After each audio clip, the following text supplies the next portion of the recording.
Here is Adam Hadwin doing what we call a tall kneeling step out to step up. And sure, it's not the best angle. I'm not showing the full body here, but you get the idea. We're going from a tall kneeling position to a step out position. We're rotating. There is so much going on here with his nervous system, his abductors firing.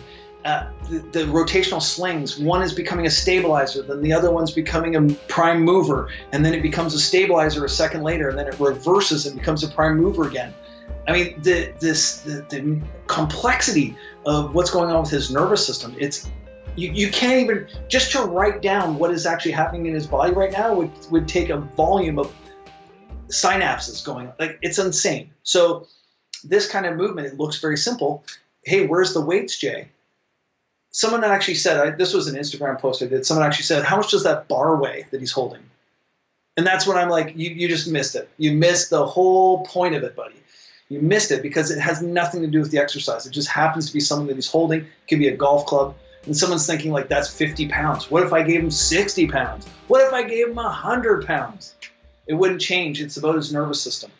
So with this philosophy and this mindset, you're not necessarily saying like we are strengthening his bicep, right? Like you don't pick out one thing and say this exercise does X. Is that right?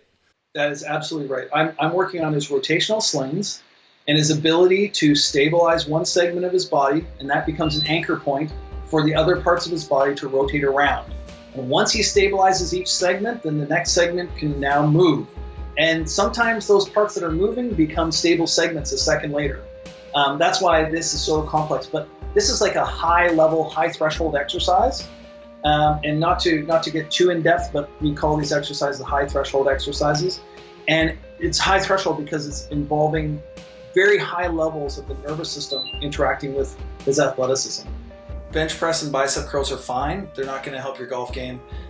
If you want to help your golf game, it should be multi-jointed, multi-planar. It should look like you're trying to increase athleticism. And you should have that look on your face kind of like, oh, you know, like your nervous system's, your brain's working and your body's trying to figure out how to move. If you can be like reading text or watching TV while exercising, you're not training your nervous system. I hope that you enjoyed this quick preview for one of our sessions from the Golf Swing Summit. If you enjoyed this, plus you want to get a bunch of other education from some of the top instructors and biomechanists on what they do and why, check out thegolfswingsummit.com. This is an awesome opportunity to take a look at what's going on inside the minds of some of the leaders in the field.